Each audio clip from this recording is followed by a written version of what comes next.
네, 안녕하십니까 여러분. 안양 희망가득 정신과 김두영입니다. 오늘은 제가 여러분들께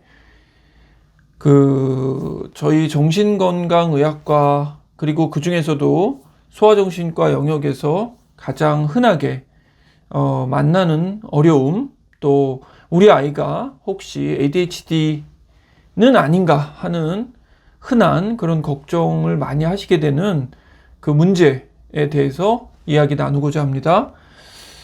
여러분도 참 그런 걱정들 많이 하시게 될 것 같습니다. 우리 아이가 좀 산만한 것은 아닌가? 근데 이 정도의 산만함은 질환이라고 볼 수 있는가? 아니면 건강한 발달 과정에서도 얼마든지 보일 수 있는 것은 아닌가 하는 어려운 그런 생각들이 많이 섞여서 혼란스러우실 것 같습니다. 자, 여러분, 도대체 ADHD는 무엇이고 또 ADHD가 진단이 된다면 효율적으로 돕는 방법에는 어떤 것이 있는지를 오늘 편안한 마음으로 제가 설명드리고 들어주시면 감사하겠습니다. 자, 여러분, ADHD는 여러분들도 잘 아시지만 ADHD라고 하는 진단명 자체의 질환의 특성들을 조금 담고 있습니다. 그래서 ADHD의 A는 어텐션이 되겠고, D는 deficit, 결핍이라는 단어죠. 그리고 hyperactivity, 그리고 disorder입니다. 자, 이렇게 ADHD라는 진단명에 벌써 두 가지의 주요 증상들이 담겨져 있죠. 그래서 주의력 문제가 좀 있고 과다 행동, hyperactivity가 있는데 한 가지 빠진 세 가지 주요 증상 중에 하나는 충동성입니다. 자, 이 세 가지 문제가 아이들에게는 어떤 문제를 불러일으키느냐? 부주의하고 과다 행동이 있는 아동들에서는 일상생활에 기능 문제가 생긴다고 하는 것이 건강한 발달 과정에서 보이는 산만함과의 가장 큰 차이가 되겠습니다. 자, 여러분, 저희가 사용하는 진단 기준에서 중요한 키워드 중에 하나가 기능의 저하입니다. Functional impairment라고 하죠. 기능이 떨어진다. 그 의미는 그 사람이 그 문제가 아니라면 충분히 발휘할 수 있는데 이러한 증상 때문에 자신의 기능을 충분히 발휘하지 못한다고 하는 것이 바로 기능의 훼손이고, 그것이 진단에는 반드시 포함되는 중요한 기준점입니다. 자, 여러분, ADHD 아동들은 방금 말씀드린 것처럼 부주의하고 충동적이며 그리고 과다 행동을 보이게 됩니다.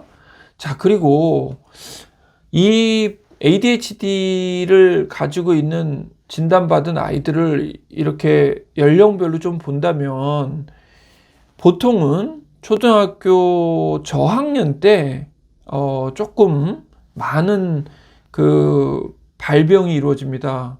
그래서 초등학교 보통은 2, 3학년 전에 저학년층에서 발병 비율이 조금 많고, 또 남학생의 비율이 조금 높다고 하는 특성을 가지고 있습니다. 그리고 제가 나중에 강의 후반부에 Q&A 시간에 다시 말씀드리겠지만, 최근에 ADHD를 바라보는 시선은 ADHD는 몇 가지 그냥 증상들로 이루어진 질환이 아닌 것으로 지금 연구가 활발하게 진행 중입니다. 그 말씀은 무엇이냐? 동반되는 문제가 많은, 다시 말해서 어떤 일종의 스펙트럼으로 보는 것이 더 타당하지 않느냐라는 그런 의심을 사고 있습니다. 그 중에 대표적인 문제들은 여러분 잘 아시는 틱이라고 하는 문제도 흔하게 동반되고, 또 기분의 문제도 흔하게 동반됩니다. 소아청소년에서의 우울이나 불안과 같은 문제가 사실 ADHD 아동들에서 공존돼서 또 병존하여서 많이 같이 동반됩니다. 거기에 또 품행장애라고 하는 진단면과 또 적대적 반항장애라고 하는 그런 진단들도 상당히 높은 비율로 ADHD 아동들의 진단과 같이 존재하게 됩니다. 이것이 왜 중요하냐? ADHD 아동들의 기능이 이러한 공존되는 또는 병존되는 질환이 있을 때 훨씬 더 많이 떨어지고 적응 능력이 감소하기 때문에 적극적인 치료의 대상이 되어야 하고 더 이상 아동의 기능이 떨어지는 것을 막아주셔야 된다고 하는 어려운 문제가 ADHD 아동들에게 있다는 점 기억해 주시기 바랍니다. 자, ADHD 아동들은 흔히 주의력이 떨어지기 때문에 외부 자극에 의해서 쉽게 흐트러집니다. 자, 그리고 또 주어진 일을 금방 이렇게 다른 요인에 의해서 흐트러지기 때문에 완벽하게 끝맺음을 하기가 어렵습니다. 따라서 부모님들께서 ADHD 아동들에게 어떤 일이나 과제를 제시해 두시고 일정 시간이 흘렀는데 그것을 완료했는지를 확인하실 때 실망하시게 되는 일이 아주 흔하게 발생합니다. 충분한 시간을 주었는데 아동은 그것에 몰입하지 못하고 금방 다른 일에 마음을 빼앗겨 버리기 때문에 그 일을 정해진 시간 내에 완료한다고 하는 것이 굉장히 어렵다는 것입니다. 제가 만나는 아이 중에 피아노 학원을 다니는 아이가 있습니다. 피아노 학원이 아마 이렇게 출입구 쪽에도 피아노 이렇게 치는 공간이 있는데 아동이 피아노를 치다가 누가 이렇게 문소리만 나면 피아노 치는 것이 중단되고 누가 왔는지 계속 시선을 또 중단이 반복된다고 합니다. 그러니까 저희가 이런 ADHD 아동들을 도와주실 때에는 아이의 주의력이 흐트러질 만한 그런 요인들을 미리 차단하시는 것이 또 중요하겠습니다. 자, 주의 집중의 결함 때문에 생기는 이러한 문제도 있고요. 자, 그 다음에 과다 행동 그리고 충동성 때문에 벌어지는 일들도 상당히 많습니다. 흔히 이제 보고되는 것들은 어떤 게 있습니까? 끊임없이 움직인다, 좋은 자세로 앉아있지 못한다, 또 순서를 기다리지 못한다, 그리고 계속 이렇게 꼼지락거리기도 하고요. 또 수다스러운 면을 보여주기도 하죠. 그리고 이런 수다스러운 것에 또 연결되는 특징 중에 하나는 굉장히 이렇게 그 상황과 맞지 않는 얘기들을 또 많이 하게 됩니다. 그래서 ADHD 아동들이 조금 어린 시절 또는 초등학교 저학년 때는 이런 얘기를 또 듣기도 합니다. 아이가 상당히 사회성이 좋다. 그래서 처음 만나는 사람에게도 스스럼 없이 다가가고 자기 신이 가지고 있는 얘기를 너무 이렇게 편하게 전달한다. 이런 얘기도 많이 듣죠. 그래서 실제로 엘리베이터를 탔습니다. 그런데 그 엘리베이터에서 만난 분은 이 아동과 그렇게 친밀한 관계에 있는 이웃은 아닙니다. 엘리베이터에서 또는 아파트 근처에서 몇 번 마주쳤던 이웃일 뿐인데 아이는 갑자기 그 분에게 이렇게 얘기를 하는 거죠. 저 아저씨, 제가 이번 주말에요 국기원에 가서 태권도 승단 신사를 받아요. 저 대단하죠? 이런 얘기를 갑자기 하는 거죠. 그러면 이제 듣게 되는 사람은 이거 좀 당황스럽죠. 그래서 그래, 정말 아주 좋은 일이구나. 그러면 이번 주말에 아주 가서 이렇게 멋있는 저기 승단 심사를 받고 오렴. 그래, 잘 가라 하고는 돌아서면서 아마 그런 얘기를 생각할 수도 있습니다. 그 아이가 나에게 굉장히 친밀감을 느꼈었나 보다 라고 말이죠. 자, 그러나 이 아동이 사실은 굉장히 사회성이 좋은 것이 아니고 ADHD 아동들은 적합한 선을 설정하기가 어렵기 때문에 내가 편하게 끄집어내도 되는 이야기인지 그렇지 않으면 우리 가족끼리 우리 내부에서만 나눠야 될 이야기인지를 설정한다고 하는 것에 좀 예민함이 떨어집니다. 그래서 심지어는 이번 주말에 태권도 심사 얘기가 아니라 이렇게 얘기하는 경우도 있습니다. 아저씨, 우리 엄마 아빠는 맨날 싸워요. 우리 엄마 아빠가 방금도요 차에서 별것도 아닌 일 갖고 싸워서 지금 이렇게 두 분이 말도 안 하고 기분이 언짢으신 거예요. 이렇게 말이죠. 얼마나 당황스럽습니까? 그러나 그것은 아이가 나쁜 의도가 있거나 못돼서가 아니고 어느 정도까지 이야기하는 것이 적정하고 그렇지 않은지에 대한 선을 설정하는 것이 쉽지 않기 때문입니다. 이러한 문제는 나중에 아이가 친구들과의 관계를 맺는 과정에서도 조금 서툴거나 둔한 모습으로 보여질 수도 있습니다. 자, 여러분, ADHD 아동들이 치료를 적합하게 받지 않는다면, ADHD 아동들이 저희가 적극적으로 개입해서 도와주지 않는다면, 장기간의 연구를 통해서 아이들을 추적 관찰했을 때는 상당히 많은 어려움들을 만나게 됩니다. 학습 부진은 말할 것도 없고요. 학습 장애도 경험하는 경우가 많습니다. 그리고 감정 조절에 실패하는 것, 그러니까 여러분께서 ADHD를 생각하실 때 저는 또 중요한 단어 중에 하나가 억제하는 능력이라고 하는, 영어로는 inhibition이라고 하는 단어를 저희가 굉장히 중요하게 생각합니다.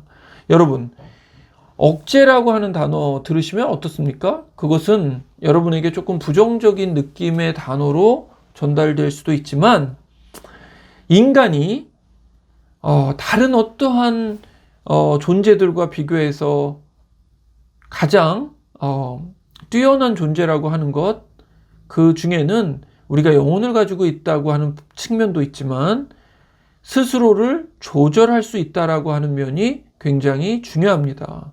그래서 조절한다, 컨트롤한다, 레귤레이션 한다, 좋은 이야기인데 그것을 하기 위해서 뇌에서는 어떤 일이 벌어져야 되느냐. 우리의 뇌에서는, 또 여러분 잘 아시는 전두엽에서는 이니비션이라고 하는 억제하는 기능을 가지고 있는데, 그 억제하는 기능이 연령에 따라서 점점 성숙해지고 도달하는 연령이 오면 갖추게 되는 부분이기도 하지만, ADHD 아동들은 억제하는 능력이 상대적으로 취약하고 연약합니다. 자, 그래서 저희는 그 억제하는 능력을 증가시켜준다, 증대시켜준다, 강화시켜준다라고 하는 것을 가장 중요한 치료의 목표로 삼고 있고, 그 중에 하나가 억제하는 능력을 강력하게 도와주는 것이 바로 오늘 또 설명드릴 약물 치료와 연관되어 있습니다. 아까도 말씀드린 것처럼 ADHD 아동들을 적극적으로 도와주지 않는다면 아이는 학교에서의 적응에 실패할 수도 있고 본인이 원하는 성취와는 거리가 멀어질 수도 있습니다. 또래 관계가 나빠질 것이고 정서적인 문제까지도 생기게 됩니다.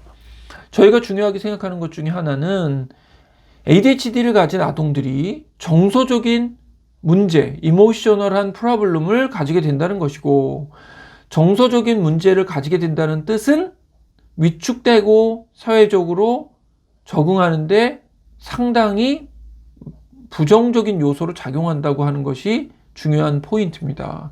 아이들은 자꾸 자신감을 잃게 되고 자신이 어떤 존재인지를 부정적인 피드백에 의해서 인식하게 됩니다. 저희가 치료의 목표로 삼는 것 중에 하나는 아이들에게 아이가 갖고 있는 증상은 너의 잘못이 아니라는 것, 그리고 우리가 다 같이 힘을 합해서 그 증상들을 줄이고 너의 장점을 강화시켜 주기 위한 노력을 할 수 있다는 점을 확신시켜 주시는 것이 중요하다고 강조합니다. 부정적인 증상, 부정적인 피드백, 부정적인 반응에 장기간 노출된 아이들은 어느 시점에서는 포기해버리고 맙니다. 나는 더 이상 할 수 없어. 저에게 더 이상 뭐라고 얘기하지 마세요. 저는 달라질 마음이 없습니다. 저는 이런 사람이니까요. 그러니까 더 저에게 얘기하신다면 저도 가만히 있지 않겠어요. 라고 공격성을 띠게 되겠죠. 자, 여러분, 이 ADHD의 이러한 특징들을 조금 이해해 주시고요. 저희가 또 중요하게 생각하는 것은 ADHD 도대체 왜 생기는가 이런 얘기 많이 하게 됩니다. 자, 여러분, ADHD에는 요인들 여러 가지가 물론 또 저희가 생각할 수 있지만 유전적인 요인들을 저희가 빼놓고 얘기할 수는 없습니다. 많은 부모님들께서나 또 아이들을 돌보시는 분들께서 ADHD를 실제로는 아이의 어떤 기질이나 나쁜 뭐 성향이나 마음씨로 오해하시는 경우가 많지만 ADHD의 가장 큰 원인 1번은 유전적인 요인입니다. 근데 그것을 바라보실 때 ADHD를 뭔가 이렇게 부모님께서 안 좋은 것을 물려주셨다는 것을 저희가 강조하는 것은 아닙니다. 다만 연구를 통해서 ADHD를 들여다보니까 ADHD로 진단받은 아이들은 이 신경생물학적으로 뇌의 구조가 조금 다른 면을 갖고 있었습니다. 뇌의 구조, 그리고 구성, 크기, 그리고 성숙함이 조금씩 연령의 표준과는 다른 양상들을 보이더라 이겁니다. 그러니까 ADHD는 뇌의 구조적인 문제도 있고 또 신경 전달 물질의 활성도하고도 관련이 있는 어려움이지 이것이 어떤 마음의 문제나 성격적인 부분에서의 것과는 조금 다른 측면이 있다는 것을 이해해 주신다면 아이에게 조금 더 따뜻하고 또 지지적인 입장을 통해서 아이의 치료를 도와주실 수 있지 않는가 이런 생각을 가지게 됩니다. 그리고 이 유전을 강조하면은 부모님께서 너무 마음이 무거워지실지도 모르지만 그러나 저는 이것이 신경 발달의 문제다. 몇 살 때쯤 되면 상당히 많이 좋아지지만 성숙해지기 전에 만나게 되는 어려움을 우리가 그대로 두고 봐서는 안 된다. 방치해서는 안 된다라는 부분을 저희가 강조해서 말씀드리고자 하는 것입니다. 자, 여러분, 제가 이제 조금 어떤 측면 좀 말씀드리고자 하는가 하면 ADHD를 이렇게 도와주실 때 저희가 약물 치료도 제가 본격적으로 말씀을 드릴 텐데요. 어떠한 측면에서 ADHD를 가지고 있는 아이들을 좀 도와주실 것인가를 먼저 이렇게 머릿속에 기억해 두셨으면 하는 그런 부분이 있어서 그 부분을 조금 말씀드리겠습니다. 자, ADHD는 여러분 주로 어린 시절에 많이 이렇게 발굴이 됩니다. 그러니까 어린 시절에 어떠한 어려움도 없었는데 성인이 돼서 갑작스럽게 성인 ADHD로 발병한다고 하는 것은 매우 드문 상황이라고 말씀드릴 수가 있겠습니다. 자, 그리고 ADHD를 가진 아이들은 ADHD의 진단과는 상관없는 아이들과 좀 구분되는 면들을 가지고 있고 이것이 여러 상황에서 확인이 됩니다. 그것은 교실 상황이나 또 가정이나 여러 가지 상황에서 아이들이 저희가 또 단적으로 이렇게 설명을 드리고자 하는 것은 뭐냐면 자신의 연령과 적합하지 않은 수행 능력을 보여준다. 굉장히 중요한 말씀입니다. 발달의 문제를 생각하실 때 여러분 우리 아이가 혼자 잘하고 있는 거 그것도 굉장히 중요하지만 연령에 적합한 어느 상황이든 본인 연령에게 기대되는 행동과 생각과 마음을 보여준다고 하는 것이 굉장히 중요합니다. 자, 그리고 이러한 것들이 이제 흔하게는 이런 상황에서 많이 이렇게 보고가 됩니다. 아이들이 흔히 멍한 상태에 있다. 뭔가 낮 시간에도 수업 시간에도 엄마께서 또 양육자께서 무슨 얘기를 하실 때도 무슨 꿈꾸는 아이처럼 딴 생각을 하고 있는 것 같다. 이런 얘기가 많이 나오고요. 자, 귀 기울여 듣지 않는다는 얘기가 상당히 많이 나옵니다. 그리고 뭔가 자꾸만 자신의 물건을 잃어버립니다. 제가 치료하고 있는 아이 처음에 만났을 때 지난 한 달 동안 본인이 가지고 있는 점퍼, 외투를 6번 정도 잃어버렸다고 합니다. 놀이터에 두고 오거나 또 학교 교실에 벗어놓고 오거나 또 1층에 들어오기 전에 잠깐 이렇게 신발끈을 묶는 사이에 바닥에 놓고 오거나, 그리고 너무 깜빡깜빡 한다는 거죠. 마치 뭔가 기억력이 떨어지는 아이처럼 말입니다. 그리고 쉽게 흐트러집니다. 그리고 계속해서 우리로 하여금 지도 감독을 필요로 하는 모습을 보이기도 합니다. 그리고 앞에서도 제가 한번 말씀드렸지만 굉장히 충동적이지 않습니까? 그래서 기다리지 못합니다.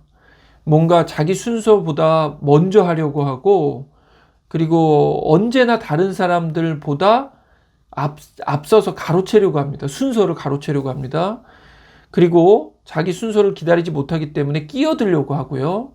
그 다음에 많은 중요한 과제들, 특히 학습에 있어서도 우리가 흔히 얘기하는 것처럼 자꾸 지름길로 가려고 합니다. 차분하고 침착하게 단계를 거쳐서 풀어나가야 되는 문제에서조차도 바로 결론으로 점프하거나 연산 과정을 무시하고 풀어내다가 실수하게 되는 거죠.